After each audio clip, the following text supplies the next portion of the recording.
Queridos amigos oyentes de la Hora de la Verdad, en este gran reportaje de hoy vamos a tener un personaje singular porque ha sido una parte muy importante de la historia de Colombia, pero además porque es el testigo excepcional de uno de los episodios más duros y más comprometedores de la estabilidad política y social del país, la toma del Palacio de Justicia.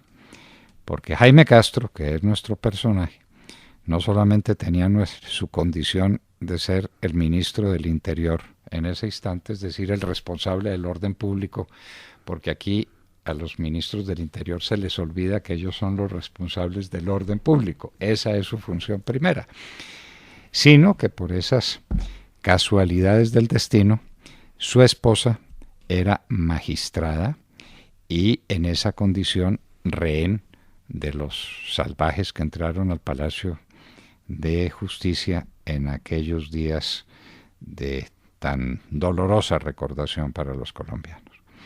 Y lo que le vamos a pedir a Jaime Castro, que es además un humanista y un escritor y un gran expositor, es que nos cuente la historia y que nos la cuente como él la vivió, empezando por el comienzo, y ese se lo vamos a proponer en un minuto, porque pues es una de esas inquietudes o curiosidades, y esto sí es pura curiosidad malsana, si usted quiere, y me dirá no por qué cosa tan secundaria comenzamos, pero para nosotros no lo es. Doctor Jaime Castro, muy buenos días. Buenos días, doctor Fernando. Muchas gracias por la invitación que usted me ha formulado a este gran reportaje. Vamos a dialogar sobre el tema que usted propone. No, usted lo va a contar, yo no soy alter ego porque yo viví eso en las condiciones en que las vivimos los ciudadanos, atónitos por lo que estaba pasando. Yo era entonces profesor en la Universidad Javeriana y en la Universidad Javeriana hubo mucha preocupación sobre el tema y lo que sí vi fue el regreso en olor del triunfo de los tanques que salieron de Palacio, que pasaban por la carrera séptima y que todo el mundo los saludaba con pañuelos blancos. De acuerdo. Sí. Eso sí no me lo tienen que contar, nadie me lo tiene que contar, porque fue una vivencia. Doctor Castro, entremos por un detalle que a mí me llena de curiosidad. Cuando esta barbaridad estalló, los ministros obviamente no estaban en Palacio porque los ministros no viven en Palacio, cada uno está en su despacho. ¿Cómo los convocaron? ¿Cómo se reunieron ustedes? ¿Y cómo fue ese primer impacto del gabinete ministerial y del presidente Betancourt para enfrentar semejante enormidad? Cuéntenos. Con su venia, doctor Fernando, recordémosle a la audiencia de la Hora de la Verdad que durante el gobierno de Belisario Betancourt, que fueron los años 82 a 86, se adelantaron simultáneamente dos procesos de paz, un poco paralelos. Uno con las FARC, que condujo a la creación de un partido político, la Unión Patriótica. Eran unas FARC en ese entonces todavía no narcotizadas. Se empezaba a decir de ellas que cobraban el gramaje, era una especie de impuesto a los narcotraficantes, o que cultivaban o procesaban la droga en territorios donde las FARC eran el Estado, reemplazaban la autoridad pública. Pero es que todavía no había empezado el gran proceso de siembra de coca en Colombia. De acuerdo. Aquí estábamos en el malentendido, por desgracia, malentendido de que la coca la producían Perú y Bolivia porque aquí no estaban dadas las condiciones agrológicas para producir coca. Eso lo descubrimos después y fue nuestra tragedia. Pero entonces los narcotraficantes eran traficantes en su sentido más genuino. Traficaban una coca que venía del Perú y de Bolivia. Y en Colombia todavía no se sabía que esa tragedia nos pudiera llegar. De acuerdo. Entonces, eran unas FARC totalmente de origen campesino. Era Tiro Fijo, Jacobo Arenas, un antiguo líder sindical de Santander. Las FARC eran el brazo armado del Partido Comunista. Esa situación después se invirtió, el partido desapareció y las FARC se quedaron. Se volvieron cartel y se quedaron con todo. Y otro proceso de paz era con el M-19, una guerrilla de naturaleza bien distinta a las FARC. Es más, dicen que el M-19 fue fundado por unos jóvenes universitarios, revolucionarios, que se habían incorporado a las FARC y que alcanzaron a tener acceso a los mandos superiores de las FARC y proponían ellos, vámonos para las ciudades y tomémonos el poder. ¿Qué hacemos aquí en el monte? Pensando en la reforma agraria. Y Tiro Fijo y sus gentes, y Raúl Reyes, ustedes son unos muchachos locos. Las ciudades nos cazan allá. Allá sí es efectivo el Estado. Aquí mientras estemos en el monte no, y los expulsaron por disociadores y entonces fundaron el M-19. Entonces era una guerrilla, el M-19, urbana, fundamentalmente, universitarios, y una guerrilla, como la llamaban, una guerrilla espectáculo. Lo que buscaban era que sus actos tuviesen una explosión mediática impresionante. El mismo hecho de cómo aparecieron y por qué se llamaron M-19 todos. Ese era otro proceso de paz.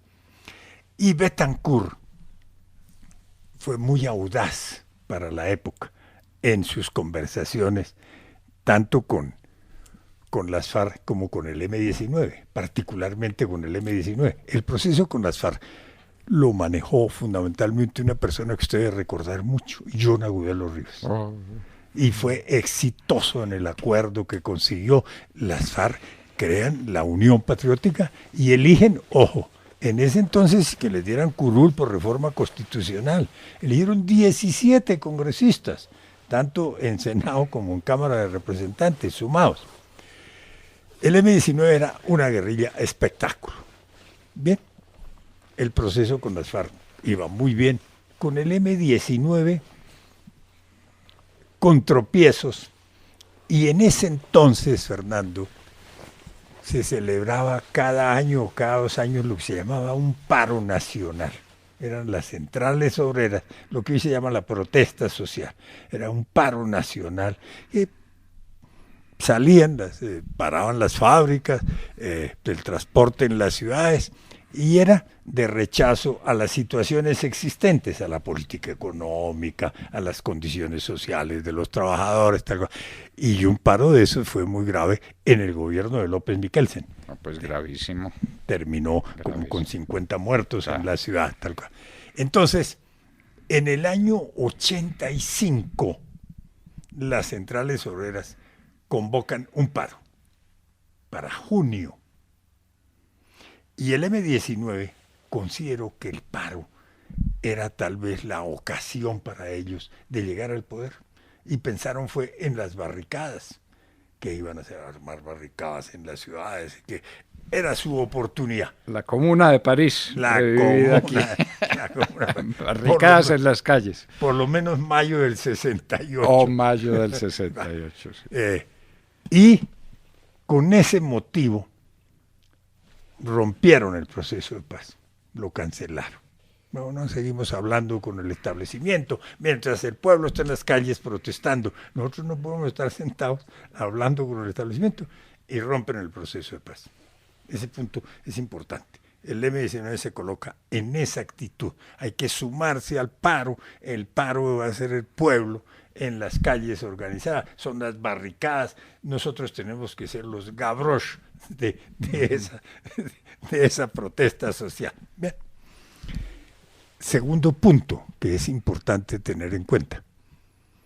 Los llamados extraditables, liderados, coordinados, dirigidos por Pablo Escobar, se han organizado y se han financiado para librar una batalla a muerte contra el Tratado de Extradición. Para ellos la extradición, que hoy parece que es un instrumento del que se valen los narcotraficantes para limpiar su situación judicial, pagar unos pocos años, quedarse con una buena plata, si es el caso, residir en Estados Unidos. En ese entonces la extradición era la extradición. Acuñaron un eslogan: preferimos una tumba en Colombia y no una cárcel en Estados Unidos. y se emplean a fondo. Y la Corte Suprema de Justicia, en ese momento no había Corte Constitucional, decidía la suerte del tratado de extradición, porque había unas demandas. Componencia de la Sala Constitucional. Componencia de la Sala Constitucional, que creo que el ponente, no recuerdo mal, fue el doctor Manuel Gaona, que desgraciadamente murió Manuel Gaona Cruz. Murió en el Palacio de Justicia. Entonces, dentro de esa campaña contra la extradición y conseguir que la Corte tumbara el tratado, los magistrados empezaron a ser amenazados de una manera impresionante. Yo conocí el tema a través de un magistrado de la Corte Suprema, amigo personal mío, Alfonso Patiño Rosselli, que usted seguramente también conoció. Teníamos la misma fuente de información, doctor Jaime. Bueno, la misma. No, las amenazas eran impresionantes, porque le decían al magistrado, a todos la misma carta, pero doctor Alfonso, hablando del caso de Alfonso Patiño, su señora juega cartas con sus amigas los jueves a partir de las 4 de la tarde en la calle tal, carrera tal. Y si, bueno, Alfonso no tuvo hijos, pero si el magistrado que tenía hijos, su hijo Alberto, le decían al magistrado, estudia en los Andes, se desplaza en un carro Renault 6 o un Renault 12, tiene clases los viernes a partir de las 7 de la mañana, y a otro le decían, bueno, y su hija, le decían a otro magistrado, tiene un novio, ¿no?, que se llama fulanito de tal, y toman té en tal sitio. Tal. Señor magistrado, usted tiene la oportunidad histórica de salvar la soberanía del Estado colombiano, tumbando el tratado de extradición. Y usted tiene la obligación de votar en contra del tratado de extradición. No admitimos excusas. Usted no puede enfermarse ese día, el día que se vote, y decir que no asiste. Usted no puede pedir licencia. Usted no puede renunciar. Usted no puede irse en comisión al exterior o a dictar una conferencia en Medellín o en Cartagena. No, usted tiene la obligación de, si no, aténgase a las consecuencias. Era escabroso, no le comuniquen de esto a las autoridades, tal cosa, pero bueno, en fin. Cuadramos una reunión. Les llegaban cartas y la carta lo único que contenía era la imagen de un ataúd. Exacto. No más, no, era un papelito con un ataúd. Sí. Pues, pero la carta era el contenido, el seguimiento que le habían hecho, claro, ¿no?, con los detalles que yo anoté. Entonces el maestro no le quedaba duda de que estaban informados absolutamente de todo. Ellos y sus familiares, sus esposas, sus hijos, sus hijas. Cuadramos una reunión reservadísima en el Club Militar. Ministro de Justicia, director del DAS, comandante de la policía, comandante, ministro de Defensa, que era un general en servicio activo, ministro del Interior. ¿Era el general Vega Uribe? Era Miguel Vega Uribe. Y magistrados. Asistieron 5 o 6 magistrados. Analizamos el tema. Amenazas personales, individuales, a cada uno de los magistrados, tratado de extradición.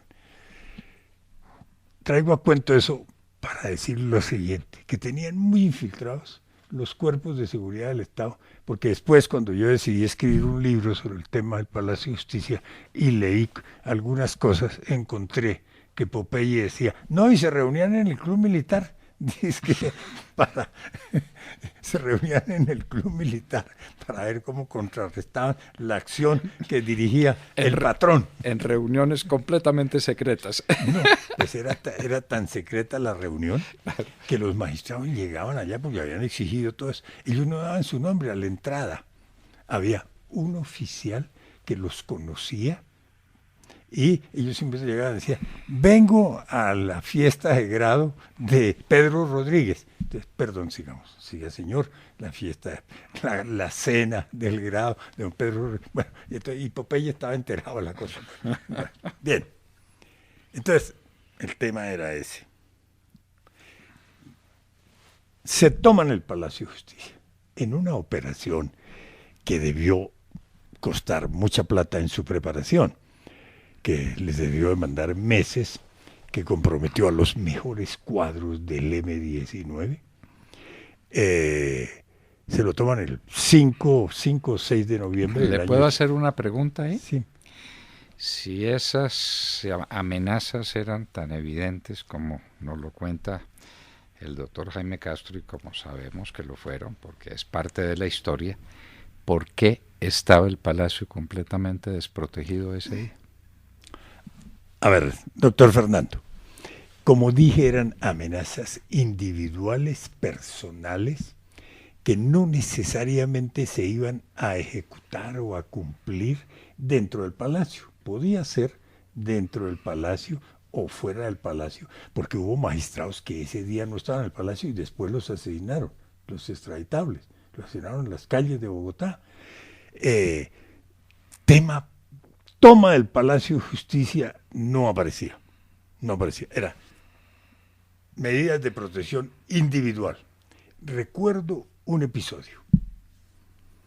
A la reunión asistió el magistrado Ricardo Medina Moyano. Ah, gran profesor, tengo de él el más hermoso recuerdo. Bueno, qué jurista, qué hombre elocuente, qué hombre maravilloso, Ricardo Medina Moyano, no lo olvidaré jamás. Amigo personal de Víctor Alberto Delgado, que era el comandante de la policía, de Miguel Maza Márquez, que era el comandante del DAS, el jefe del DAS, y oyó lo que ellos planteaban como medidas de seguridad para cada uno de los magistrados, las instrucciones que daban y cómo se iban a ocupar de ellos. Y recuerdo que Ricardo Medina Moyano les dijo: Alberto, Miguel, tal vez era muy amigo también del ministro de Justicia, yo les agradezco en mi propio caso las medidas de protección que ustedes me están ofreciendo. Yo conozco algo del tema, que lo conocía muy bien, y sé que ustedes no me pueden ofrecer nada distinto. Esa es la capacidad del Estado colombiano para protegernos a nosotros los magistrados. Yo les agradezco, pero les quiero decir una cosa. Yo tengo que cambiar mi forma de vida en razón de todo lo que ustedes nos están proponiendo. Y no lo voy a hacer. Yo no cambio el café a donde voy a tomar tinto, la tertulia que hago con los amigos, irme a pie del Palacio de Justicia al externado a dictar mi clase. Yo no puedo llegar a dictar clase acompañado de 4 señores, que los estudiantes dicen: ¿y este por qué anda con detectives y por qué anda con guardaespaldas? No acepto. Díganme dónde firmo, renunciando a esas medidas de seguridad. Y advierto, y lo digo en la carta, en la nota que ustedes me piden firma, me ofrecen lo mejor, lo que puede dar el Estado. Pero no puedo, no cambio mi forma de vida, punto. Es de ese tamaño. Bueno, se toman el Palacio de Justicia, doctor. Ahí respondo su pregunta. ¿Dónde estaban los ministros? ¿Cómo se reunieron? ¿Quién los convocó? Fuimos llegando uno a uno a Palacio, sin que nadie nos llamara. Una noticia de prensa. Sí, la radio. Claro. Bueno, con Belisario Betancur estaba Augusto Ramírez Ocampo, que estaban recibiendo unas cartas credenciales. Yo estaba en ese momento en el Capitolio, esperando que se iniciara la sesión de la primera del Senado para debatir unos proyectos. Cuando llegó la noticia, me fui inmediatamente a Palacio. Yo entonces soy el segundo o el tercero en llegar, y así vamos llegando todos los ministros, y tipo 4 de la tarde ya estábamos todos, salvo 2 o 3 que estaban fuera de Bogotá, que en misiones oficiales. Entonces nos fuimos llegando, sin que nadie nos convocara ni nos dijera. Los que estábamos más cerca fuimos los primeros en llegar. Entonces, pero usted llegó al término de la mañana, digamos. Sí, es decir, el Palacio se lo toman tipo 11:30. 11 pasadas. Hacia las 11:30, 11:15, 11:30. Yo llego y Betancur no ha terminado de recibir las cartas credenciales. Yo llego, obviamente, voy al despacho, lo pregunto y me dice: está recibiendo las cartas credenciales. Él se entera del asalto, mientras eran como 3 embajadores los que estaban presentando cartas credenciales ese día. Entre el segundo y el tercero, el jefe de la Casa Militar se acerca y le cuenta, pero él no suspende la ceremonia, da las primeras instrucciones al jefe de la Casa Militar y luego llega y ya estamos ahí. Pues está Augusto, está Noemí, yo no recuerdo, tal vez Enrique Parejo y yo, y ahí es cuando... Noemí, que era ministra de Comunicaciones, y el Murillo Toro queda ahí muy cerquita. Exacto, sí. Entonces, ahí nos reunimos. Ahí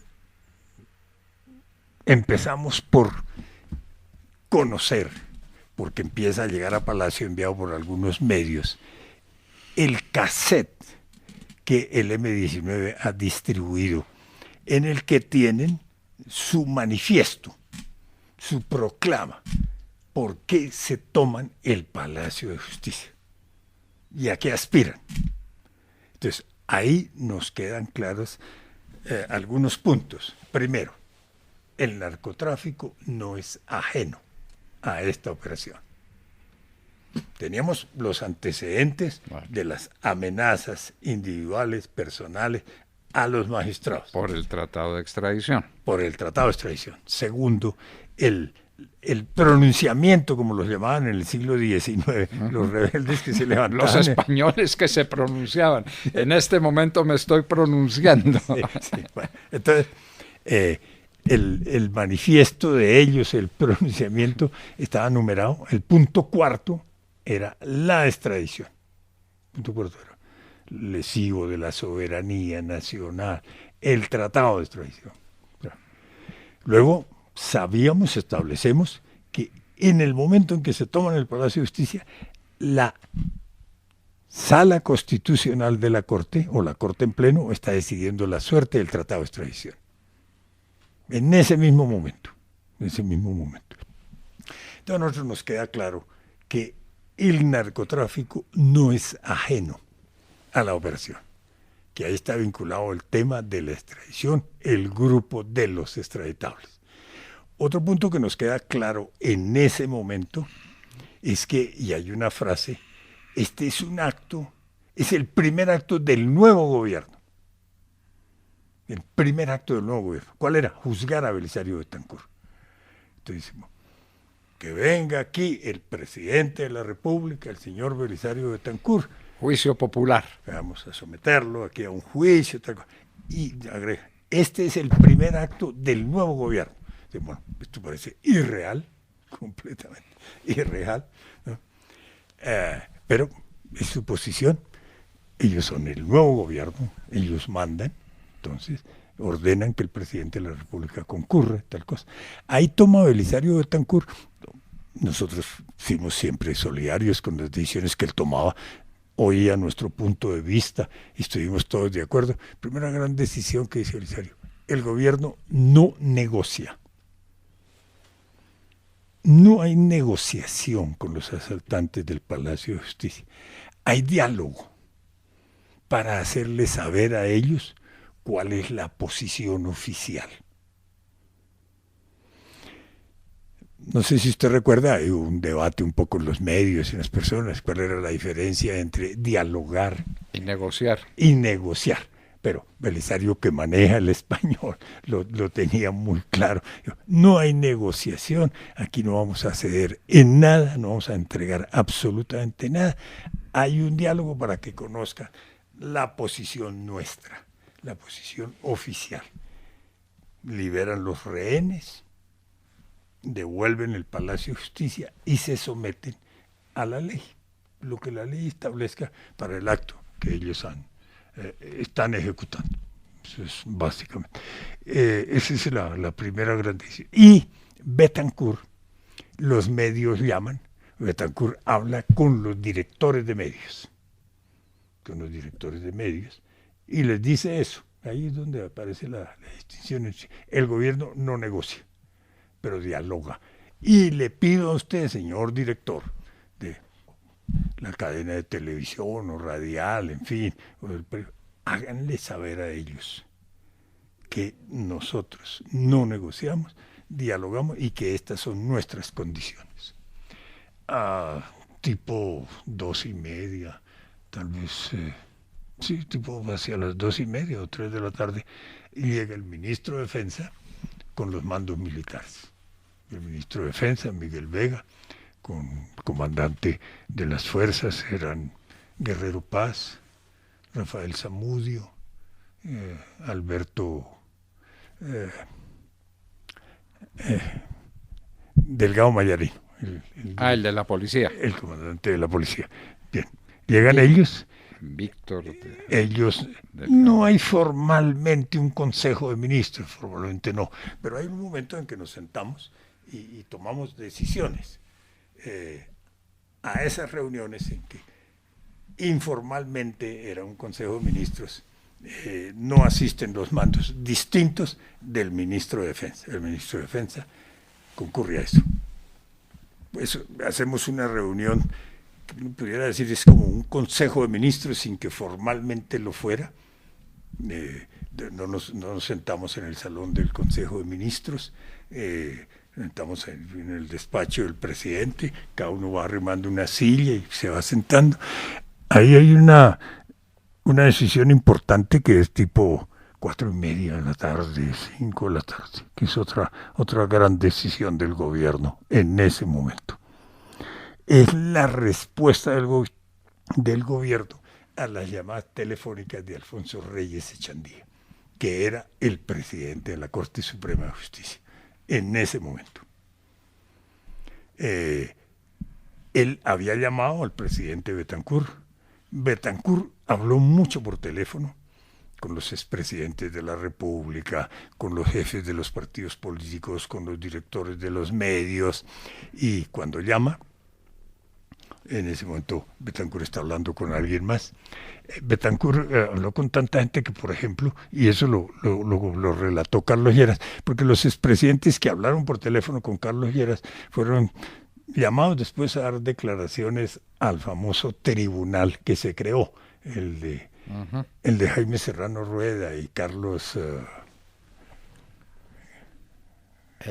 Upegui Zapata. Carlos Upegui Zapata. Ellos fueron llamados, y Carlos Lleras, por ejemplo, empieza su declaración ante ese tribunal diciendo, bueno, yo me enteré oficialmente del asalto al Palacio de Justicia porque hablé con Jaime Castro, el ministro del Interior, porque Betancourt me había llamado, pero yo en ese momento estaba al teléfono. Yo lo llamaba y él estaba al teléfono. Entonces duramos como una hora cruzando, no pudimos hablar. Entonces con el primero que logré hablar fue con Jaime Castro. Entonces cuenta ahí cuál fue la conversación conmigo. Entonces, cuando Alfonso Reyes llama y no logra hablar con Betancourt, pasa un tiempo, pasa una media hora o cosa, Alfonso Reyes sale a los medios de comunicación y cuenta que ha llamado al presidente, que no ha logrado hablar con el presidente Betancourt, y cuenta que es rehén, que está en poder de las FARC, del M-19, que ya está en manos de ellos. Entonces nosotros decimos, bueno, hay que contestarle a Reyes en forma inmediata. ¿Cómo se le contesta? ¿Qué se le va a decir? Ojo, hablamos con el presidente de la Corte Suprema de Justicia, o el gobierno va a hablar con el presidente de la Corte Suprema de Justicia, que no es un ciudadano libre, no es un hombre libre, es un rehén. Él tiene a sus captores al lado, que a lo mejor lo están presionando para lo que está solicitando, lo que está pidiendo. Entonces, esa es la segunda gran decisión que se toma. Esa es una respuesta que fue pública, nada de eso se estaba grabando, ni nadie llevaba una nota, pero los medios lo comunicaban, porque Luis Otero, el comandante del operativo Palacio de Justicia, sale a los medios y cuenta, dice, me llamó el general Alberto Delgado Mayarino y me dijo tal cosa, en fin, el lenguaje que no es para nosotros somos soldados de Bolívar, vinimos a cumplir una operación que se tiene que cumplir a costa de nuestras propias vidas, tal cosa. Ese es un diálogo importante. Infortunadamente no se grabó, porque lo que se decide ahí en ese Consejo de Ministros, estando de acuerdo todo el mundo, los asistentes, que éramos 10, 11 ministros, había 2, 3 que no estaban,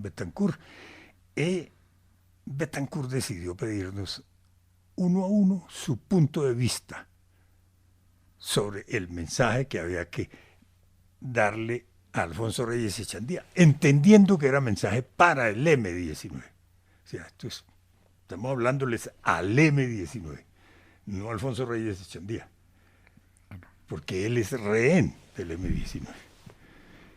Recuerdo que estábamos sentados así, y entonces, ministro, y allá frente a él estaba el ministro de Defensa. El ministro le dijo: presidente, si a usted no le molesta, yo quisiera hablar de último. No quiero que el punto de vista de un uniformado como soy yo pueda influir de una u otra manera en el punto de vista de mis colegas civiles. ¿Me permite hablar de último? No hay ningún problema, general, hable de último. General. Entonces él dijo: bueno, he oído a mis colegas civiles, estoy completamente de acuerdo con ellos, eso es lo que tenemos que hacer. Yo no quiero agregar ni quitar nada, me parece que está todo muy precisado, muy claro. Y ahí se decide que quien llame y hable con Alfonso Reyes Echandía y a través de Alfonso le llegue el mensaje al M-19 sea el comandante de la policía, no el presidente de la República. Porque se tiene claro, dice, el que llame termina hablando con los del M-19. Los del M-19 le van a decir a Reyes: póngame al teléfono al tipo ahí. Y el presidente de la República no va a hablar con ellos. Va a hablar alguien a nombre del gobierno. ¿Quién es ese alguien? Entonces, el comandante de la policía. Porque es la autoridad, no autoridad militar. Y segundo, Alfonso Reyes Echandía y Delgado Mayarino, amigos personales de muchísimos años. Es más, habían convivido en San Gil, Santander. Delgado Mayarino era capitán de la policía y en ese entonces se usaban los alcaldes civiles y militares. En la época, y él era alcalde civil y militar de San Gil. Y Alfonso Reyes Echandía era profesor. Él fue docente. Era profesor en uno de los colegios de San Gil. Y se hicieron muy amigos. Y conservaron esa amistad hasta el día del Palacio de Justicia, pues. Entonces dijo: bueno, porque dijimos también, si es Reyes Echandía el que está llamando, o es uno de los del M-19 que imita la voz de Reyes Echandía. ¿Quién puede establecerlo? Alguien que conozca bien a Reyes y de pronto le dice algo, le comenta algo que diga: sí, es Alfonso. ¿Quién? Víctor Alberto Delgado. ¿Quién representa la autoridad del Estado? El comandante de la policía. Él no estaba presente ahí, Víctor Alberto estaba afuera. Ellos no entraban a las reuniones de Consejo de Ministros. Entonces, si estamos de acuerdo, llamemos a Delgado Mayarino a ver si lo hace. Que siga, traigan al general Delgado Mayarino. Entonces, el presidente le contó, le dijo: general, hemos deliberado aquí, usted debe cumplir esta misión. ¿La cumple? Y dijo: sí, claro, la cumplo. El diálogo sí no se grabó, pero se amplificó.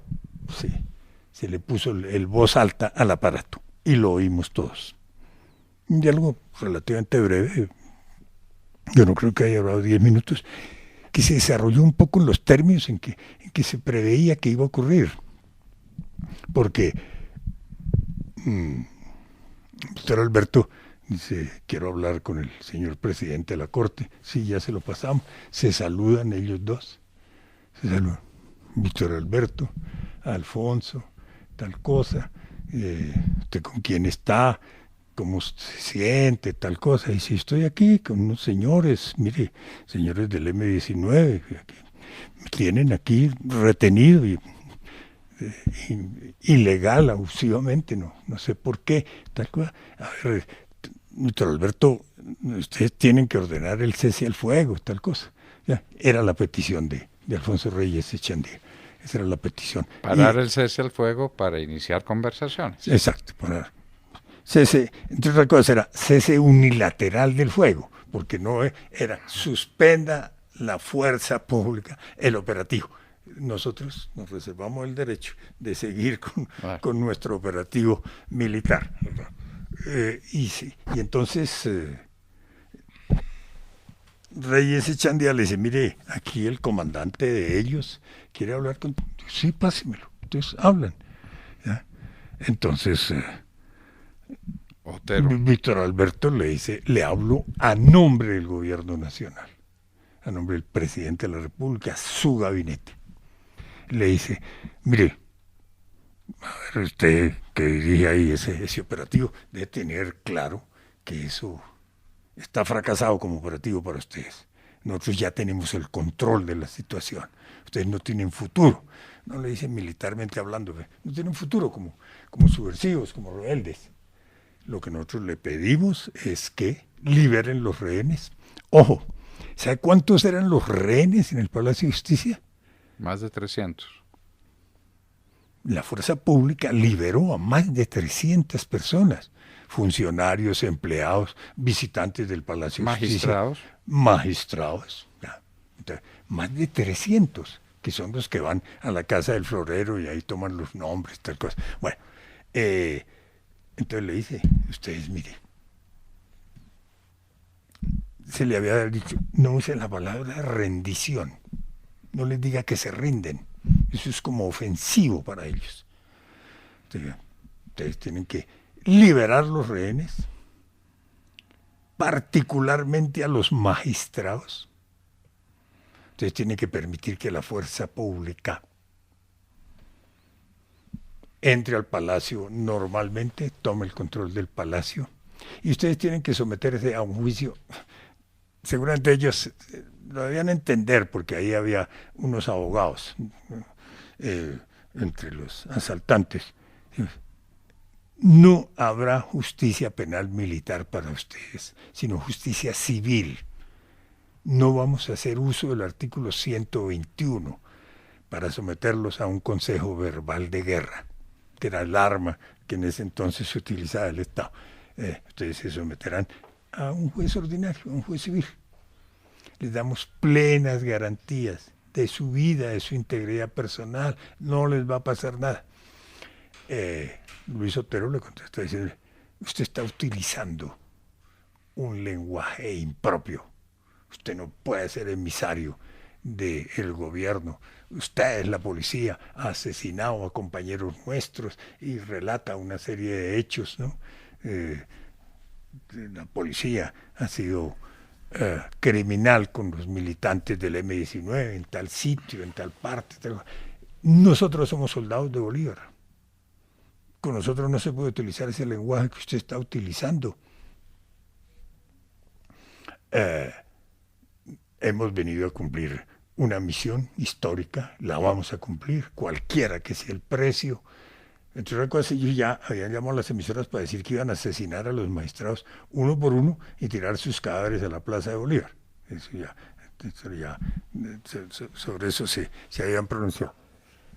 Víctor Alberto, que es un profesor universitario, ¿ya? Miembro de la policía, no de las fuerzas militares, que además es un hombre de ópera. Mucho. Usted va a la casa de Alberto, claro.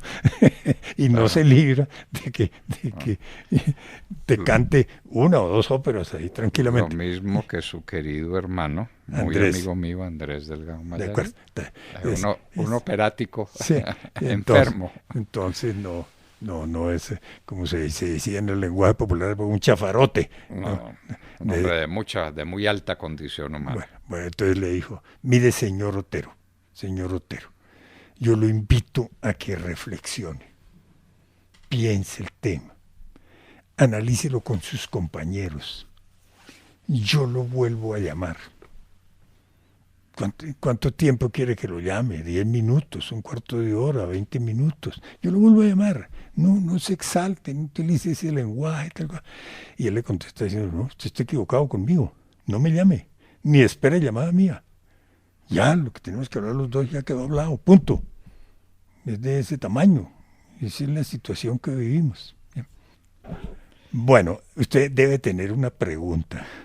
No tengo muchas, pero vaya usted contando para no hacerle preguntas impertinentes que lo distraigan del curso de esos acontecimientos dramáticos. Bueno, Estamos entonces, hablando del 5 en la tarde. sí, eso es a 5 las de 5 de noviembre, la tarde, a las 5 de la 5 y tarde. media, 5 y media de la tarde. Es más o menos esa hora. Bueno, documentos posteriores y de Estaban que... rodeados, pero no habían llegado los tanques. No, los tanques entraron muy temprano. Los ¿Así? tanques entraron temprano. Los tanques entran, yo creo que hacia la 1:30, 2 de la tarde. Ah, entonces esto es con los tanques adentro. Eso es con los tanques ya adentro, claro. Por eso es que realmente su operativo no tiene futuro. Ya. Claro. Ojo a lo siguiente. Porque ese tema del ingreso de los tanques y el control militar o control por parte de la fuerza pública tiene importancia porque el entonces comandante Aureliano, que es el hoy senador de la República, Gustavo Petro, estaba detenido en la cárcel Modelo de Bogotá por una sanción que le había impuesto la justicia penal militar.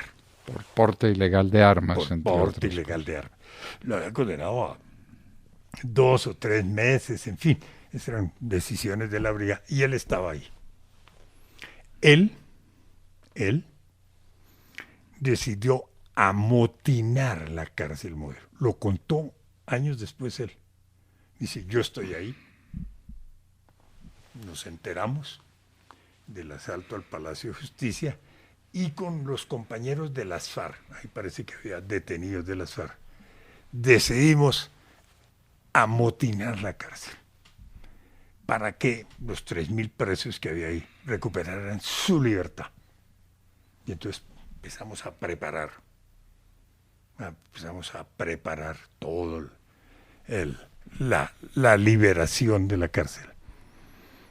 Y hay un momento ya que estamos siguiendo por radio, por televisión, y nos damos cuenta que la fuerza pública ha asumido el control del Palacio de Justicia, que el operativo del M-19 ya no tiene futuro. Punto. Entonces, cancelamos. Afortunadamente tomaron esa decisión, porque si 3.000 presos de la cárcel Modelo se fugan ese día, producen un 9 de abril de Claro, ese tamaño. claro. El 9 de abril, en buena medida, es fruto de la fuga de los presos de las cárceles en ese entonces. Y ya que hablo del 9 de abril, es que el M-19 también pensó, recuerden que yo hablé del paro, del mes de junio, de las barricadas, de la insurrección popular. El M-19 pensó en el 9 de abril. En el Parque Santander había unos jóvenes activistas, oradores, que llevaban libros debajo del brazo y que invitaban a ir a la Plaza de Bolívar, porque era la insurrección popular. Curiosamente, ¿sabe cómo se llamaban esos jóvenes? Esa brigada, autodefensas. Autodefensas populares. ¿Cómo le parece? Y pensaban desfilar por la carrera séptima del Parque de Santander a la Plaza de Bolívar, pero la policía los detuvo, se fueron por la carrera octava y ahí rompieron los almacenes, ahí saquearon almacenes, rompieron las vitrinas, tal cual. Ellos jugaron a una insurrección comparable al 9 de abril. Nosotros como gobierno, los cuerpos de seguridad, tomamos precauciones controlando abastos, la plaza de mercado de abastos, Corabastos, porque ahí el M-19 era muy fuerte. El M-19 controlaba mucho políticamente esa población. No propiamente los comerciantes, sino los trabajadores de Corabastos. Controlamos Zipaquirá también. Zipaquirá, el M-19 era muy fuerte. Y nos alcanzamos a dar cuenta de las cárceles. No supimos lo de Petro lo supimos después porque él mismo lo cuenta. se controlaban las cárceles también. Ellos apostaron al 9 de abril. Ojo a lo siguiente, vale la pena, me estoy acordando ahora.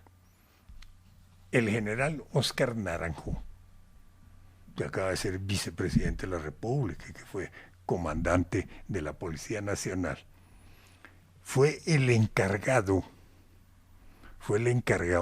de era comandante de la Dijín en Bogotá, era capitán en ese momento. Fue el encargado de estructurar el esquema de defensa del Palacio de Justicia.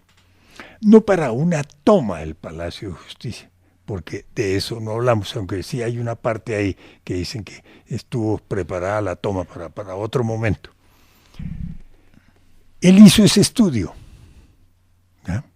Lo entregó a sus superiores y el Palacio de Justicia fue objeto de una protección especial de la policía. Es decir, la policía multiplicó la vigilancia que ejercía sobre el Palacio de Justicia. Creo que destinó 20 o 30 unidades. Ojo, durante todo el mes de octubre. ¿Por qué el mes de octubre? Porque había habido una filtración de que el M-19, ya lo había dicho yo, que era una guerrilla espectáculo, se tomaría el Palacio cuando estuviera en Bogotá François Mitterrand, visita oficial del presidente de Francia a Colombia. Y eso fue como el 14, el 15 de octubre. Y Mitterrand estuvo exactamente. Mitterrand vino. Pero no hubo la toma, que la habían anunciado para ese momento. Ojo a lo siguiente, ¿por qué no ejecutaron la operación cuando estuvo Mitterrand y cuando había ahí 20 o 30 unidades de la policía? Que, ojo, yo leí un montón de cosas para efectos de escribir el libro que escribí. El M-19 supo. Es que el M-19 le hacía seguimiento al Palacio de Justicia 2 y 3 meses antes. ¿Ya? Iban a la biblioteca, pero era para chequear los movimientos de los magistrados, la entrada, la salida de personas. Entonces se dieron cuenta, reforzaron esta vaina. Entonces hay una declaración de unos del M-19 que dice, 20, 30 policías, perdón, sabíamos a qué hora se reunían a tomar café. ¿Y dónde? Todos los 20. Y entonces ya estaba preparado. Era llegar y decirle, traigan las armas. Y si oponían resistencia, los dábamos de baja. Punto. Así, de ese tamaño, era el tema. Ojalá lo siguiente. Óscar Naranjo conoce entonces el tema muy bien.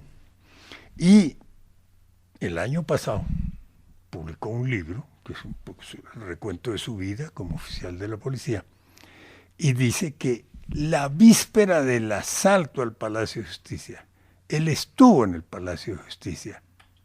Él estuvo en el Palacio de Justicia hablando con Reyes Echandía. ¿Fue la víspera o ese mismo día? Hay 2 visitas que él hace. Uh-huh. Vamos. Primera visita, con Reyes Echandía. Y cuenta que fue a hablar con Reyes. No hablan del asalto al Palacio de Justicia. Reyes iba para el exterior. Tenía un decreto de comisión del gobierno. Iba, es decir, el asalto es un miércoles, si no recuerdo mal. Reyes la semana siguiente se iba a Barcelona, a un congreso de derecho penal. Y luego pasaba a Roma. Y Reyes pensaba quedarse hasta volver en enero las vacaciones judiciales, cuando vencieran las vacaciones judiciales. Entonces, Óscar Naranjo cuenta, yo fui la víspera del asalto al Palacio de Justicia, fui al Palacio de Justicia a hablar con el doctor Reyes Echandía, y el periodista que es Julio Sánchez le dice, ¿qué hablaron? Dice, no, él me pidió que las medidas de seguridad que lo estaban protegiendo las trasladara a su familia, a su esposa y sus hijos. Legítima petición. Y yo obviamente acepté la petición de él. No hablaron de la toma del Palacio de Justicia, no hablaron sobre ese tema. Es que eso no lo esperaba nadie. él agrega que el día del asalto él fue. Ya cuando entraba el M-19. Él fue. Y tal vez anota que alcanzó a entrar al palacio y vio el tiroteo. Y estuvo poco tiempo y se retiró. Él no se quedó a participar en la refriega militar que estaba ahí. Salió corriendo. Bueno. La afirmación es suya. Es mía. Entonces, la asumo sin beneficio de inventario. Totalmente. Bueno, entonces esos puntos me parece que precisan mucho la cosa.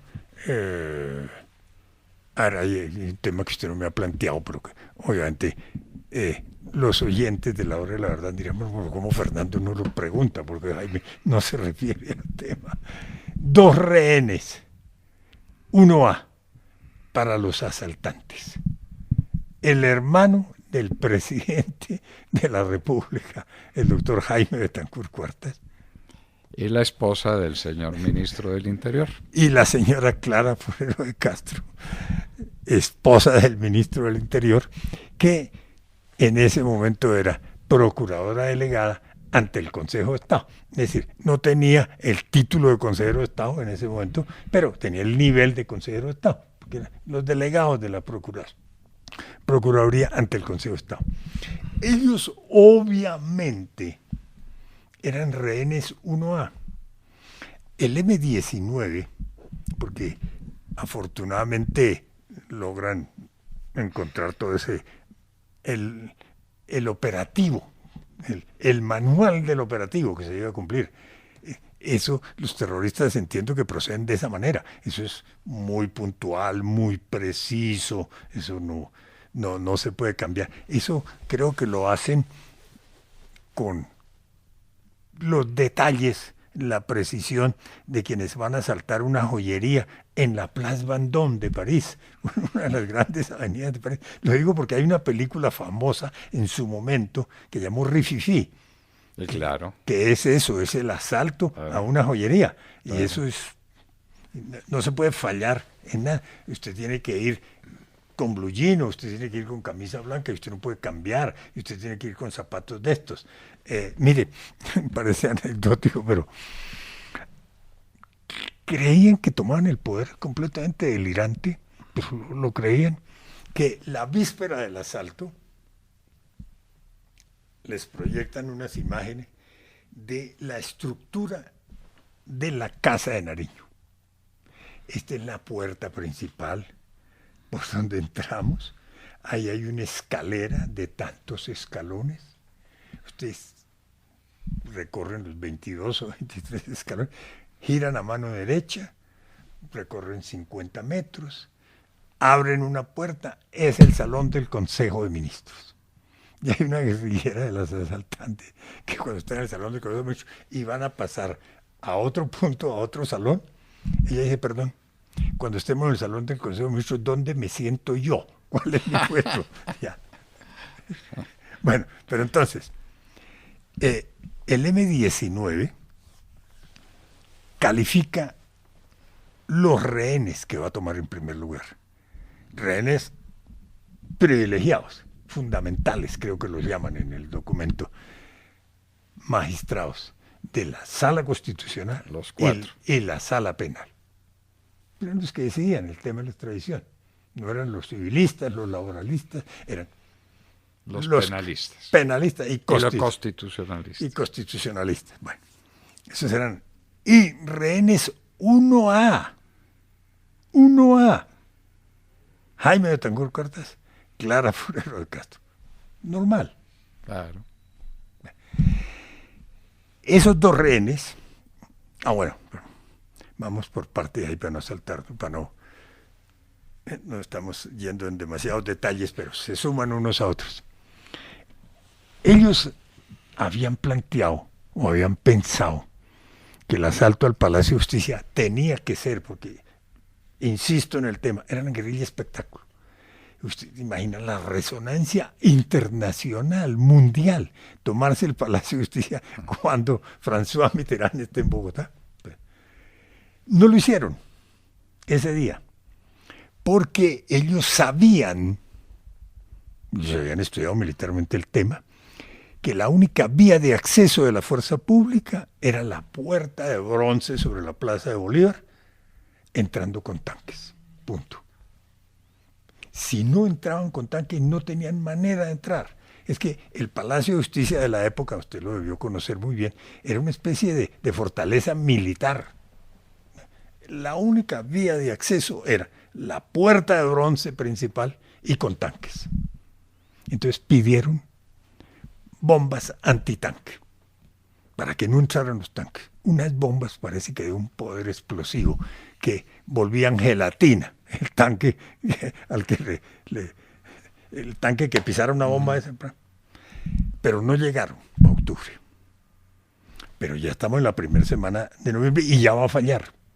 Ya va a fallar la Corte. Ya van a dictar su sentencia sobre la extradición y hay que hacerlo. Entonces utilizan unas bombas que no eran las que esperaban, que decían que Pablo Escobar se las iba a enviar. En el mercado negro, eso no se producen en el país, ni las tiene nadie. Utilizan unas bombas de reemplazo que no logran evitar la entrada de los tanques. ¿Ya? Bueno. Entonces, ese punto me parece que es importante precisarlo. Los rehenes 1A, hermano y esposa del jefe de gobierno y el ministro del Interior. Ellos iban a ser capturados, convertidos en rehenes, por un comando especial de 7 personas que no entraron en el camión en el que iban los 35 o los 40 asaltantes, camión que entra por la carrera octava y por la puerta del garaje del Palacio de Justicia. Esos 35 o 40 los han reunido en una casa sobre la carrera octava o novena sur, con calle 10ª, 11 sur, una casa de 2 pisos. Los otros 7 no se han reunido ahí, están en alguna otra parte, y ellos, esos 7, no tienen que desplazarse en el camión, donde va el grueso de los efectivos del M-19. Ellos van en una van. Ellos no han dormido ahí, en el otro sitio. ¿Por qué razones? No sé, pero ellos están aparte. Ellos están parqueados sobre la esquina de la calle 9ª o 10ª sur, llegando a la carrera 10ª, para coger toda la carrera 10ª sur norte. Y están pendientes de que venga el camión, donde ellos saben que van sus compañeros, todos. Y el camión, cuando pase frente a ellos, tiene que hacer un cambio de luces. Ellos son los que llevan unas bombas adicionales para el tema de los tanques. De los tanques. Y ellos son los que deben ir, ya saben dónde es la oficina de Jaime Betancourt, de Clara Fuera. Tienen que ir por ellos 2. Punto. Están ahí esperando que vengan los compañeros que van. Me dicen, ojo, listos. Ahí viene el camión. Viene el camión, se acerca el camión. El camión pasa por el lado de la van, pero no hace el cambio de luces. Que era el santo y seña. Aquí vamos. Entonces, quedan muy sorprendidos. No hubo el cambio de luces. ¿Qué pasó? Ese sí es el camión, es la placa del camión, son las características del camión, pero no hubo cambio de luces. ¿Qué pasó? Entonces el comandante de esos 7 ordena a 2 de ellos, váyanse rápido a la casa donde estaban reunidos los compañeros. Que llegó la fuerza pública, se tomó eso, los detuvieron, desistieron del operativo. ¿Qué pasa? Claro, el camión iba carpado, no sabían si ahí iba gente claro. o no iba gente, pero no hizo el cambio de luz. Los 2 comisionados van, ven la casa, puerta cerrada, no oyen ruidos, se atreven a empujar la puerta, a ver qué pasa, qué hay adentro. La puerta cede, abre, la casa está completamente desocupada. Entonces sí iban ahí los compañeros, entonces se vienen. Son los compañeros siguen ahí, la casa está desocupada y no hay nadie, el operativo está en pie, vamos rápido. Mientras tanto el camión ha seguido avanzando, porque el camión no tiene que esperar que la van lo siga. Entonces, y ellos, los de la van, no entran al garaje, porque el garaje se asume que el camión lo bloquea. Ellos tienen que entrar es por la puerta principal de la Plaza de Bolívar, por la puerta de bronce. Ellos parquean la van, todo eso lo cuentan, porque como no entraron, porque no entran, entonces ellos hablan y cuentan. Ellos tienen que parquear la van frente a la alcaldía, al Palacio León, ir a pie y entrar por la puerta de bronce, con las armas, las bombas para los compañeros, y tomar los 2 rehenes. Pero como se han retrasado, de los que iban en el camión, 2 de ellos, desde adentro, tenían que cerrar la puerta de bronce y ponerle todas las seguridades por dentro, sin preguntar si entraron. No le iban a decir al portero, oiga, usted vio entrar aquí 7 señores, más o menos. No. Ellos llegaron, cerraron la puerta. Cuando estos señores van llegando, ven que la puerta se está cerrando, corren, golpean, dan patadas. Ya hay fuego, ya hay muertos adentro. Entonces, ellos no entran. Por eso no toman los rehenes especiales. Los otros asumían que habían entrado sus 7 compañeros. ¿Ya? Cuando se dan cuenta, y ya los otros compañeros debieron salir. Jaime Betancur sale muy temprano. Pues Jaime Betancur sale hacia las 5 de la tarde, logra salir, 5:30, lo cuenta él. Porque Jaime Betancur, que es consejero de Estado, tiene cuerpo de vigilancia. Entonces, él está en un segundo piso. Entonces hacen los vigilantes de él, deben ser funcionarios del DAS, hacen una especie de escalera humana para bajarlo. ¿Ya? Uno se pone en los hombros del otro, van al segundo piso y lo bajan. Entonces Jaime sale como a las 5:15.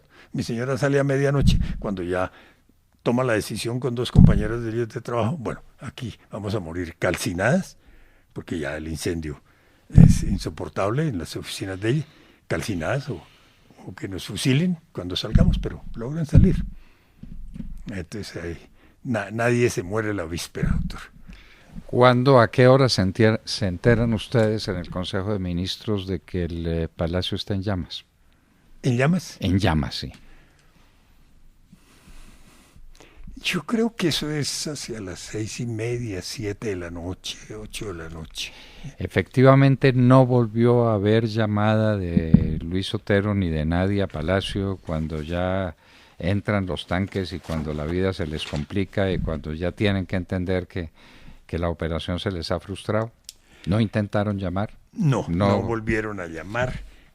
Enrique Parejo ha solicitado autorización al presidente Betancur, en presencia nuestra, para llamar a él, buscando hablar con Almarales,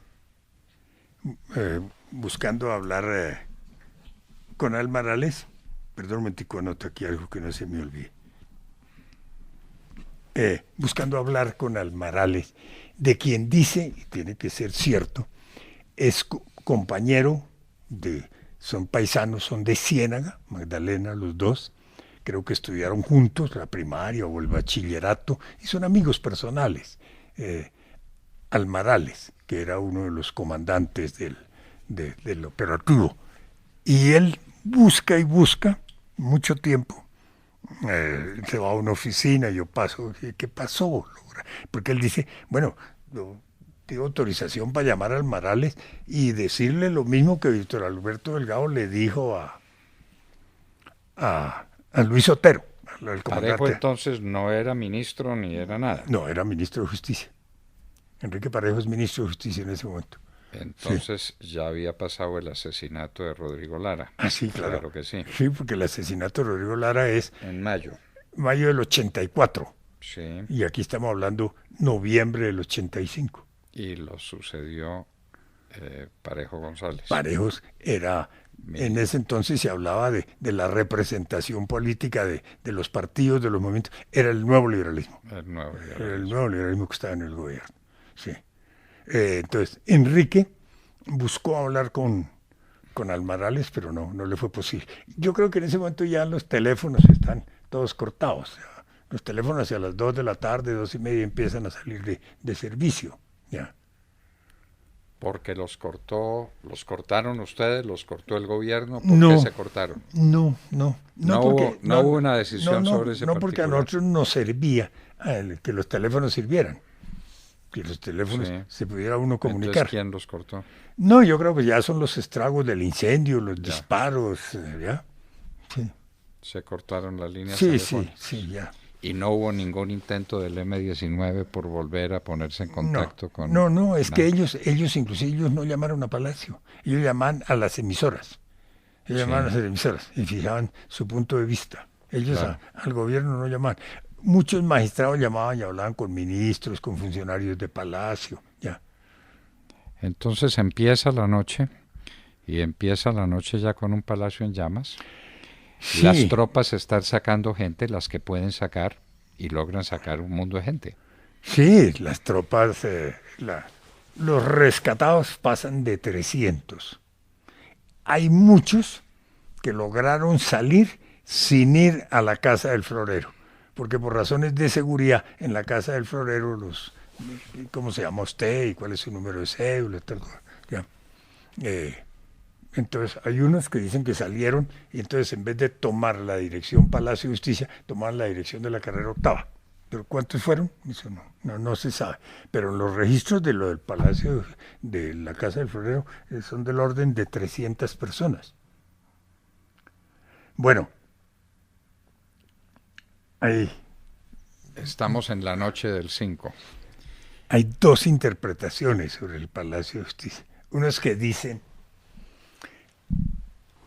esa fue una trampa que la fuerza pública le tendió al M-19. Porque dijimos, la policía estuvo todo el mes De octubre, de octubre. y suspende la vigilancia. Suspende la vigilancia en el puente del Primero. Yo creo, bueno, de todo atentado terrorista se dice, eso tal vez ese lo leía Humberto Eco en uno de sus famosos artículos, que todo atentado terrorista es producto de las fallas de los servicios de inteligencia. Si los servicios de inteligencia Funcionaran, no habría atentados si hubieran terroristas. funcionado, ¿no? El atentado hubiera fracasado. Seguramente hay muchos que logran evitar, pero los que no evitan es por una falla que después la gente dice, pero ¿cómo es posible que los cuerpos de inteligencia no se hubieran dado cuenta de eso? ¿Ya? Entonces, la fuerza pública se retira el puente del 1 de noviembre. Óscar Naranjo se reúne con el presidente de la Corte. El presidente de la Corte no le dice por qué retiraron el servicio de la policía. Si aquí había 20 policías y ya no están los 20, ya están los cuerpos de seguridad de cada uno de los magistrados. Por lo menos eso cuenta Naranjo. Sí, Naranjo cuenta que el doctor Reyes Echandía no le reclamó por el Exacto. retiro de la policía. No habló de ese tema. Entonces hay quienes dicen, no, la policía o los cuerpos de seguridad inteligentemente en una operación maestra retiraron la vigilancia para que entrara el M-19. Y para encerrarlo allá. Sí, como una trampa para cazar palomas. Sí, pero... Si eso hubiese sido cierto, el operativo de la fuerza pública hubiese sido de naturaleza completamente distinta. Claro, hubiera estado preparada. Preparado, porque fue un operativo, lo cual no habla mal de la fuerza pública. Quienes han estudiado estos temas dicen que nosotros tenemos la mejor fuerza pública antiguerrilla en el mundo rural y que por eso la guerrilla nunca se tomó el poder, pero que para los temas urbanos nunca se preparó, porque la guerrilla nunca se les vino a las ciudades, o hacían un asalto y salían corriendo. Si eso hubiera sido cierto, hubieran planeado, programado, estructurado el operativo. Pero ¿cómo explica un operativo caótico, desordenado? Ojo, hay unos miembros de la fuerza pública que estaban en la ceremonia de entrega de credenciales con Betancur y se fueron a Palacio de Justicia en traje de gala, zapato de charol, traje de gala, el traje que utilizaban en la ceremonia para recibir a los embajadores. Ojo, todo eso está contado. Unos soldaditos del guardia presidencial antes de disparar se santiguaban, se echaban la bendición. No estaban preparados para la guerra. ¿No? Es cierto, el operativo por parte de la fuerza pública. Entiendo que la Escuela Superior de Guerra lo han estudiado y dice, bueno, esto es increíble cómo ocurrieron estas cosas. Un amigo mío británico, colombianólogo, me contó una vez que él había hablado del tema del Palacio de Justicia, dijo, al mes, a los 2 meses, con el agregado militar del Reino Unido. Y le he dicho, ¿tú qué piensas? Cuéntame, ¿qué piensas del Palacio de Justicia?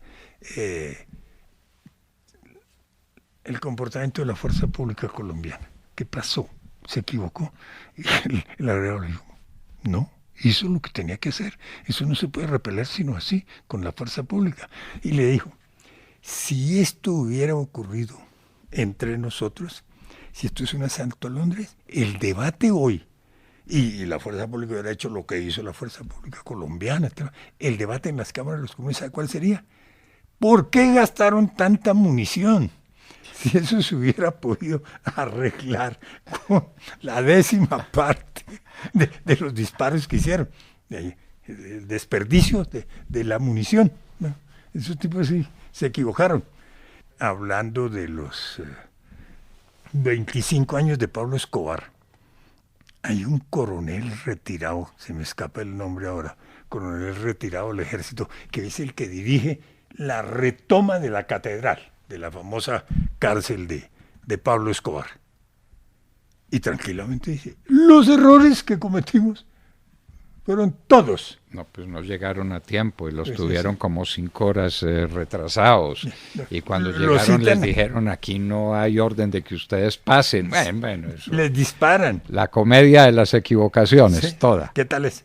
5 horas lo suben al avión aquí, en Catán, en el aeropuerto militar. Y lo tienen 5 horas en el avión esperando. Bueno, las 5 horas que utilizó Pablo Escobar para irse. Para pasar lo que le dio la gana. Sí. Bueno, pero volvamos al Palacio de Justicia porque hay un tema, o hay varios temas que son fundamentales. Cuando esta cosa termina, ¿no? Y termina porque por sustracción de materia, la fuerza pública ha dado de baja a los bandidos que estaban allá. Los rehenes habían sido liberados, los que pudieran ser liberados. Viene una operación muy penosa, pero para los que tenemos el resabio de ser abogados, fundamental, que es la diligencia judicial que tiene que hacerse para recoger los cadáveres, para ordenar las autopsias respectivas y para hacer un diseño del lugar, es decir, la tarea policiva y la tarea de seguridad jurídica que seguía a esa operación. Y ese sí que fue un caos tan terrible que finalmente muchos de los cadáveres se extraviaron, cadáveres que aparecieron en las fosas de otros, acaban de encontrar y ya verificar los de la jurista de Manizales, Fanny González Franco. Y estamos pues a cuántos años, a 30 y pico de años, y encontraron y ya precisaron que son los restos de Fanny González Franco, una mujer de un valor extraordinario y que pronunció unas palabras antes de morir que deben quedar guardadas en letras de bronce en todos los despachos judiciales. Pero la pregunta es obvia, ¿quién se encargó de dirigir esa operación? De la entrada de los médicos legistas y de la entrada de la policía, ya para hacer una cosa ordenada, dolorosa, pero ordenada y clara. Eso fue un caos. ¿Quién lo dirigió? ¿El doctor Parejo González, ministro de Justicia? Rindámosle otro homenaje a la doctora González Franco, a Fanny González Franco. Fue la heroína del Palacio de Justicia. Era magistrada de la sala laboral, hasta donde yo recuerdo. Estaba en su despacho, asaltan el Palacio de Justicia, los miembros del M-19 asaltantes van puerta por puerta golpeando. Claro, los magistrados y sus secretarias, sus asistentes, han puesto seguro en la puerta para que nadie entre, ¿no? Pensando que esa es la seguridad. Ellos han hecho, algunos corren las sillas y con las sillas trancan la puerta. Sí. Eso no era seguridad de nada. Pero bueno, entonces golpean. Entonces ella le ordena a los magistrados: no abran la puerta, vienen por nosotros y me van a asesinar porque yo no me dejo tomar como rehén. A mí no me van a secuestrar. Yo vine aquí a cumplir la Constitución y la ley. Muero sirviéndole a la justicia colombiana. Y efectivamente así fue. Es asesinada. Esa es la heroína de esa jornada. La heroína de esa jornada. Fanny González Franco, honor a su memoria. Manizaleña ella, ¿no? Manizaleña, claro.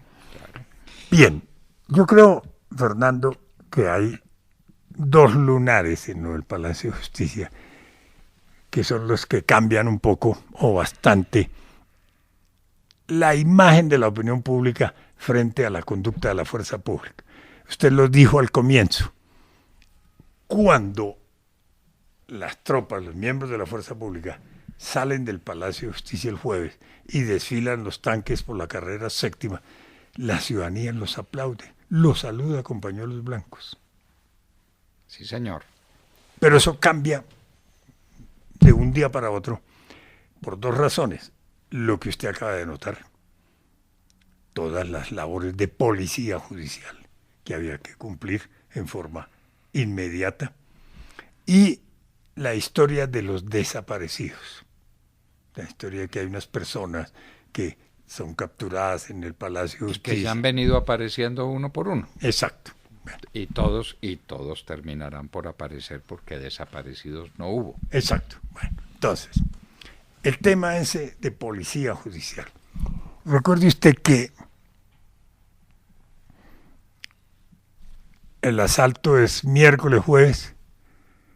El viernes por la mañana, los magistrados sobrevivientes de la Corte Suprema se reúnen con el gobierno, presidente Betancur, ministro de Justicia, yo no estoy en esa reunión, y acuerdan la creación de un tribunal especial, el del doctor Upegui Zapata y Jaime Serrano Rueda, que asumen todas las funciones de instrucción, Tribunal Especial de Instrucción, creo que se llamó Tribunal Especial, creo que de Instrucción. Yo no recuerdo ese nombre completo, pero son ellos dos. Ese tribunal empezó a actuar de manera inmediata, porque ese decreto se dicta el viernes de común acuerdo con el Palacio, con los magistrados sobrevivientes. Ellos son designados no por el gobierno, son designados por la Corte. El gobierno crea el decreto, le asigna funciones, pero los magistrados los designa los magistrados los designa la Corte Suprema de Justicia. Empiezan a actuar inmediatamente. Entonces yo creo que ese tipo de operaciones o actividades de policía judicial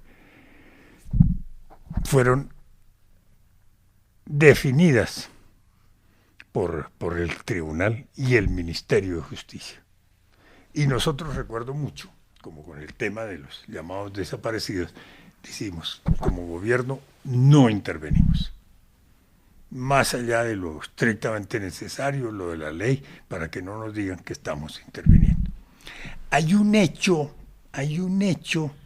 que puede explicar esa precipitación de la fuerza pública y esas equivocaciones mayúsculas en ese tema del retiro de los cadáveres y tal cosa. Es que el M-19 hace saber, vaya, uno no he entendido por qué lo hizo saber de esa manera, que iba a recuperar los cadáveres de sus compañeros, que iban por los cadáveres de ellos. Entonces, la fuerza pública tal vez actúa de esa manera equivocadamente, diciendo, no vamos a permitir que aquí retiren ningún cadáver, pongan esos cadáveres aquí controlamos nosotros. porque esa misma operación de vigilancia se cumple en medicina legal. Porque dicen, el M-19 puede venir al Palacio de Justicia a llevarse los cadáveres o a medicina legal. A medicina legal. Y ahí alguien recordó una frase de todas esas estrategas de guerra que dicen que ejército que no cura a sus heridos y no entierra a sus muertos pierde la guerra. Entonces alguien dijo, no, desde el M-19 que se sabían todas esas cosas, dijeron, hay que recuperar a nuestros compañeros, los cadáveres de nuestros compañeros. Eso puede explicar, más no justificar, la conducta equivocada en esa materia.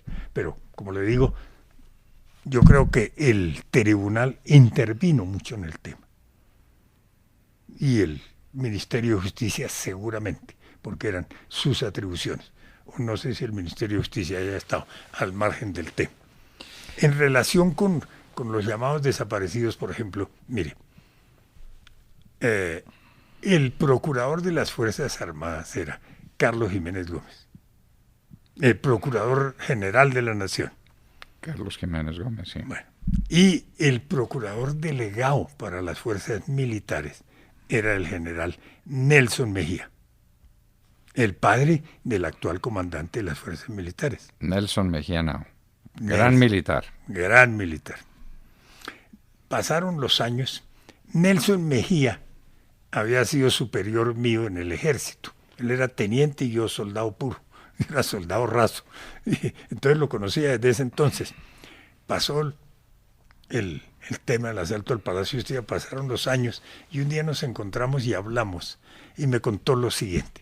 Me dice, bueno, yo estoy de procurador delegado de las fuerzas militares y una noche, a las 10 de la noche, me llama el procurador Jiménez Gómez y me dice, general, lo espero mañana a las 7 de la mañana en mi despacho. Tenemos que hablar algo. Yo obviamente llegué a las 7 de la mañana y entonces me dijo, le pido un favor, acompáñeme. Quiero ir a la escuela de caballería. Pero no quiero llegar a identificarme ahí en el puesto de guardia, de la entrada, y a contar quién soy. Necesito ir con usted, que usted abre las puertas de eso. Y necesito visitar la escuela de caballería. Y la sede de la Brigada 20, creo que era la Brigada 20 que tenía residencia aquí, residencia en el sentido de oficina, aquí en Bogotá. Vayamos. Y yo sí, con mucho gusto, procurador, y fuimos. Entonces fuimos a la escuela de caballería. Quiero ver dónde detienen aquí a los soldados que cometen faltas. Hay unas faltas disciplinarias y a los soldados los encierran ahí, o los oficiales en el club, en el casino de oficiales, pero en unos cuartos especiales. Y él visitó todas las instalaciones, tal cosa, preguntaba, miremos tal cosa, en fin. Y de pronto nos dijo, cuénteme, le dijo ahí al oficial de servicio, cuénteme, aquí entiendo que hay un sitio en el que entierran muertos o cosa parecida. Entonces le digo, sí, señor procurador, aquí hay el sitio donde se entierran los caballos que fallecen, quedamos de baja ya. ¿Y dónde está ese sitio? Entonces, fuimos allá. Yo aquí, mire, esta área está reservada para eso. Y es un área que nosotros respetamos mucho en la escuela militar. Y entonces le digo, ¿podemos excavar ahí? Y sí, claro. ¿Qué quiere, procurador? No, rompamos eso, a ver. Digo, bueno, no. Entonces trajeron 50 soldados con garlanchas, con toda clase de aparatos. Excavaron y empezaron a aparecer restos de caballos, de animales. Ahí no había restos humanos. Al procurador le habían dicho que allá estaban los desaparecidos, que ese era un cementerio donde los enterraban, pues que los torturaban, los mataban ahí, pero enterrémoslos aquí, no los saquemos de aquí. Y en la sede de la Brigada 20 un poco lo mismo tipo de visitas. Y nos pasamos todo el día en eso, ¿ya? Todo el día excavando a ver si aparecían restos humanos. No, eran los restos de los caballos. Ahí no pasó eso. Bueno, para concluir le quisiera decir algo, doctor Fernando. El M-19 a mí nunca me perdonó la conducta que asumí cuando el Palacio de Justicia. Hay quienes hablan de que hubo golpe de Estado, ¿no? Que golpe de Estado técnico, que momentáneo, que no sé qué. Petro, que ha estudiado mucho el tema, dijo una vez, no, que golpe de Estado, no hubo golpe de Estado. La tesis de Petro, la desarrolló en un libro, es que los golpes de Estado aquí la dan en los grupos económicos. ¿No? Si los grupos económicos no están de acuerdo, además él dice, no, que golpe de Estado, y él dice, si eso hubiera sido una trampa al M-19, bueno, nos cogen y nos fusilan a todos ahí adentro en 10 minutos y liquidan eso. Y eso lo hacen con inteligencia, no metiendo 500 hombres armados allá y tal cosa. Pero entiendo que internamente en el M-19 decía, si hubo golpe de Estado, el que lo dio fue Jaime Castro. Porque como yo tenía muy buenas relaciones con los militares, me entendía bien, tal vez por el hecho de que soy de los pocos colombianos que de mi generación que sabemos leer y escribir, que prestamos el servicio militar.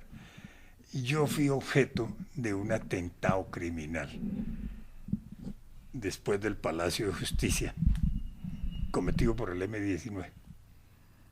Un atentado de una precisión como asalto a la joyería de la Plaza Vendôme. Estoy aquí sentado porque en mi caso se cumplió un sabio y bello verso vallenato, que no sé si usted conoce, de una canción que llama La muerte de Abel Antonio.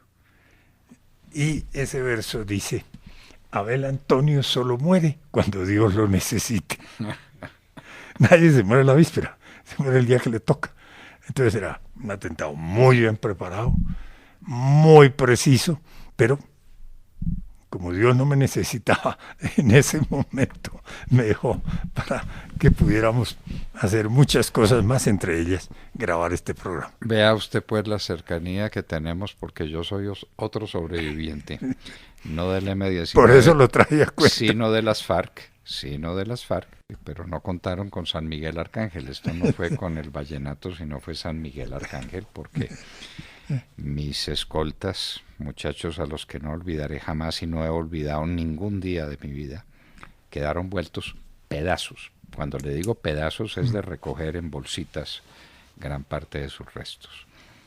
Y yo pude salir caminando y en la clínica del country terminaron por hacer el milagro, entre otras con un neumotórax, después de unos momentos muy dramáticos, entre otras cuando llegó allá el general Naranjo para tratar de comprobar si yo sí me había muerto, que era lo que le interesaba.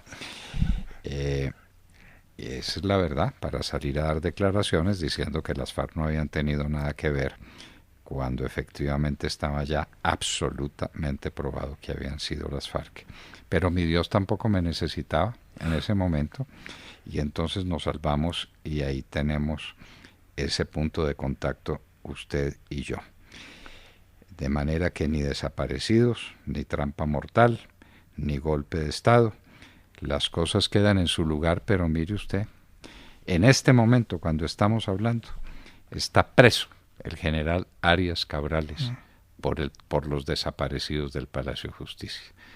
A usted que conoce a fondo ese tema, ¿eso no le rompe el corazón?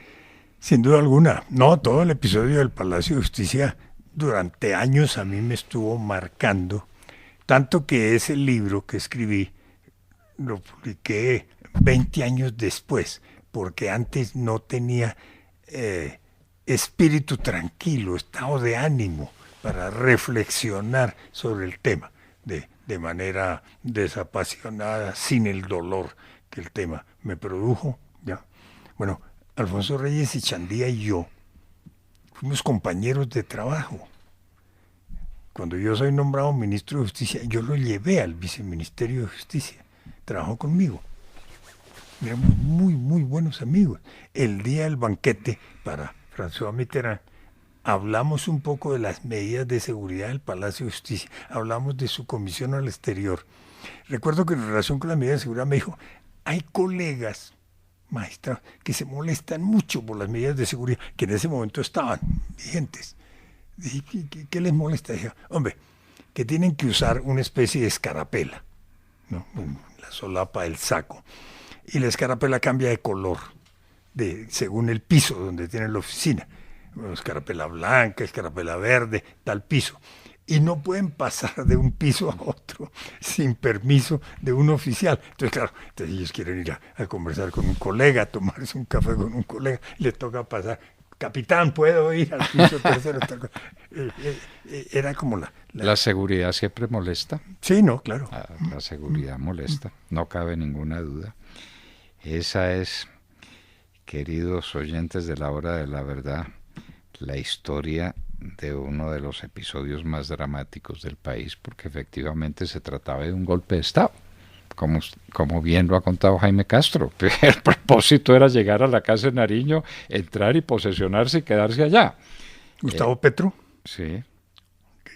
De los del M-19, el que más ha hablado del Palacio de Justicia es Petro. Dice, sí, porque como yo escribí diciendo, querían era tomarse el poder, aunque parezca delirante, completamente irreal, era lo que realmente pensaba. Y entonces él escribió un artículo diciendo, ¿y a Castro qué le sorprende? Sí, nosotros queríamos tomarnos el poder, queríamos entrar con las armas, calle de honor que nos hiciera el pueblo, de el Palacio de Justicia a la Casa de Nariño.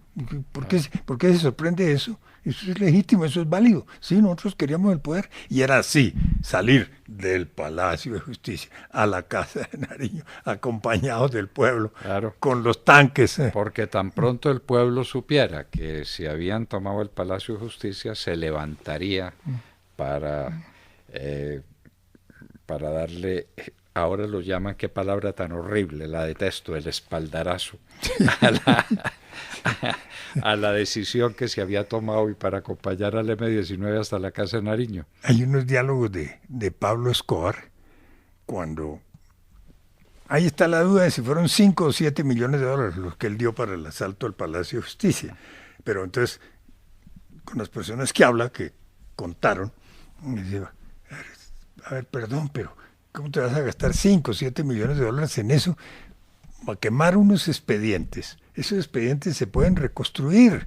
Eso se puede rehacer el expediente, pues. Y Pablo Escobar dice, sí, perdón. Después de que nosotros nos tomemos el Palacio y tengamos el poder, ¿quién va a declarar contra nosotros? ¿Cómo van a rehacer el proceso? ¿Quién se atreve? Cuando seamos poder, cuando tengamos el poder, ¿quién va a hacer? Entonces, no, hay que acabar eso ya. Eso era delirante. Ojo, ese cuento también de la trampa para cazar palomas. El comandante del ejército, media hora antes del asalto al Palacio, estaba en el Palacio de Justicia, notificándose de alguna providencia, un pleito contra el Ministerio de Defensa, alguna cosa. ¿No? El comandante del ejército, que no de las fuerzas militares. Uno de los dos. Uno de los dos, o Vega Uribe, o ¿cuál era el otro? No, Vega era el ministro. Ministro de Defensa. O era Zamudio o era de Guerrero Paz, uno de los dos. Guerrero Paz. Sí. Estuvieron notificándose. Sí. Ay, Dios mío. Y Naranjo allá ese día por la mañana verificando que no hubiera policías en el Palacio de Justicia.